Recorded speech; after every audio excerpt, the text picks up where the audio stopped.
The film tells the tragic but incredibly human story of the rescue of Jewish refugees hiding in the labyrinth of sewer tunnels under occupied Lviv.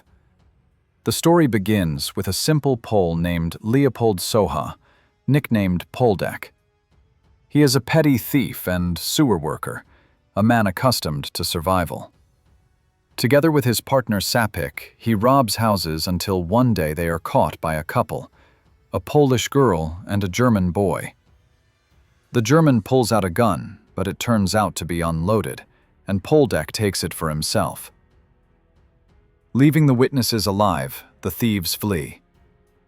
Later, Socha and Sapik hide their loot in the sewers and go their separate ways.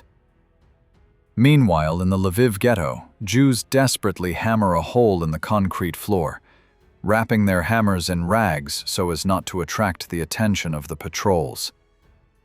Each blow could cost them their lives.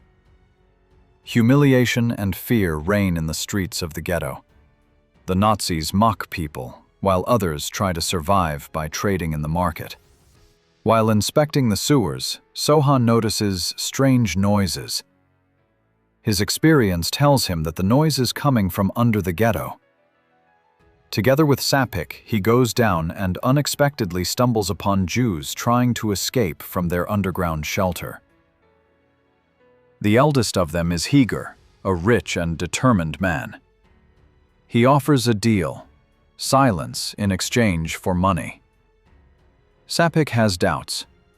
Hiding Jews during the Nazi occupation is dangerous. But the pragmatic Socha decides otherwise. They can always turn them in later, but they can earn money right now. After brief negotiations, they agree on 500 zlotys a day for silence.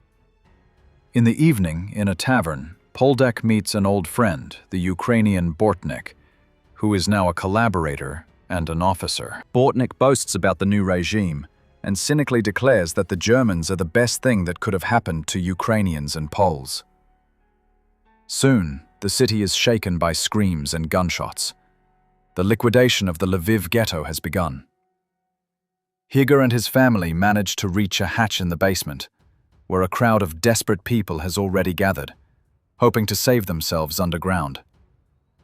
Socha and Sapik help them down and lead them to a more spacious room. In the darkness and stench of the sewers, people argue, cry, and swear. At home, in the warmth, Socha's wife tells her husband the obvious. Jews are people just like them. Socha wastes no time and buys food for those in hiding. The bill is almost the same amount he was paid. It turns out that he is risking his life not for profit, but because of some inner sense of justice that he himself has not yet realized. Socha decides to move some of the Jews to another hiding place, smaller but safer. Heger chooses who will go. A dispute breaks out among the fugitives, attempts to bargain, but Socha remains adamant. Meanwhile, Bortnik receives information that Jews are hiding in the sewers. They were betrayed by the smell of fried onions coming from the toilet. He calls Socha and demands to see what is going on there.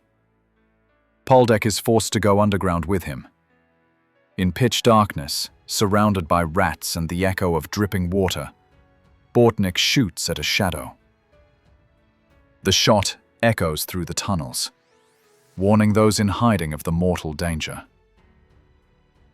Bortnik decides to check the very corner where Socha hid Heger and the other Jews. But the sewage reaches almost to his waist, and the Ukrainian commander, not wanting to get dirty, allows him to inspect the far corners himself. With a flashlight in his hand, Socha approaches the place where the Jews are hiding. For a moment, the light illuminates their pale faces, but Poldek pretends not to notice anything. In the evening, Sapik comes to Socha. After drinking several glasses, he starts to talk too much. He tells Poldek's wife that they are hiding Jews from money. The next morning, Bortnik reports that soldiers have found several hiding places in the sewers.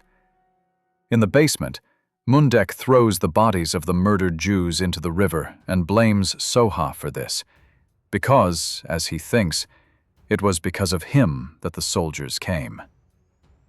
In Yanek's cramped hiding place, he begins to have a nervous breakdown. The confined space and constant fear are driving him crazy. Klara asks Mundek to help her escape. She wants to get to Janovka, the camp where her younger sister Manya was taken. The girl still believes that she is alive.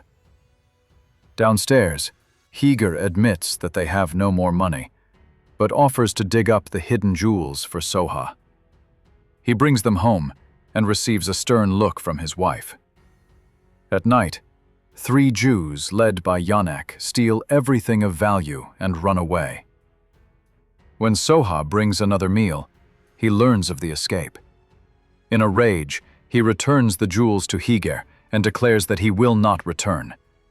His work is not appreciated, there is no gratitude, and now there is the threat that the fugitives will be caught and betray everyone. In a fit of rage, Mundek lunges at Soha, trying to strangle him, but the others manage to stop him. The Jews are left without help. Hunger begins to spread in the underground. Mundek must get to the surface, but he is spotted by a German patrol. The soldier does not believe that this well-fed worker from the camp has simply broken away from the group. Soha, who happens to be nearby, tries to help Mundek, but the soldier doesn't believe him either. Then the 2 of them attack the German and kill him. Later, he goes down into the sewers to visit the survivors. On the way, he finds 2 lost children and brings them to the others. Soon he learns the terrible news. The Nazis have executed 50 innocent Poles for the murdered soldier, including Sapik. Shocked, Soha confesses to his wife that his former friend has been hanged. She blames him, saying that it's all because of the Jews. But Podek feels something else: pain, guilt, and helplessness. He is less and less like the cunning thief he was at the beginning. Soha helps Mundek get to Janovka. He arranges for him to work as an assistant in a carpentry workshop. He has to swap places with a camp prisoner. In the camp, Mundek goes through all the circles of hell. Since he is not wearing a headdress, he is almost shot, but a superior officer orders his subordinate not to waste working hands. Meanwhile, Haya goes into labor. Soha realizes that if the baby cries, it will give everyone away. He reports that the baby's father, Yanak, has died. Their bodies were found in the forest. He decides to take the newborn home with him to pass him off as his wife's brother's son. But when he arrives at the shelter, he learns the terrible news. Haya has suffocated the baby to save the others. In the camp, Mundek finally finds Manya, but the girl refuses to return. It is easier for her to die where she is than to hide in the sewers again. Upon his return, Mundek changes his location again and goes underground. A downpour begins. Water pours down, flooding the tunnels. Soha runs to the hatch but sees Bortnik with the soldiers. They are mining the entrance to the underground. He tries to stop them, warning that there are gas pipes under the church. The officer ignores him but orders Bortnik to check. If he is lying, kill the Pole. In the water and darkness, Bortnik notices floating plates, a sign that someone lived here. He takes out his gun and says that he considered Soha a friend, but he turned out to be a traitor. He extinguishes the lantern and runs away. The streams of water carry them into different tunnels. When the storm subsides, Soha finds Bortnik dead. The water has smashed his skull against the grate. Wounded and exhausted, he makes his way to the shelter. There, amid the receding water, he sees the survivors. Soon the sounds of battle and Russian speech can be heard. Soviet troops are entering Lviv. The Jews do not believe that it is all over. They are afraid to come out until they hear Soha's voice. He shouts that everything is fine now. One by one, dirty, thin, but alive people climb out of the hatch, where sunlight penetrates.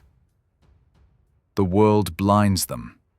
They squint, not believing that they can see the sky again.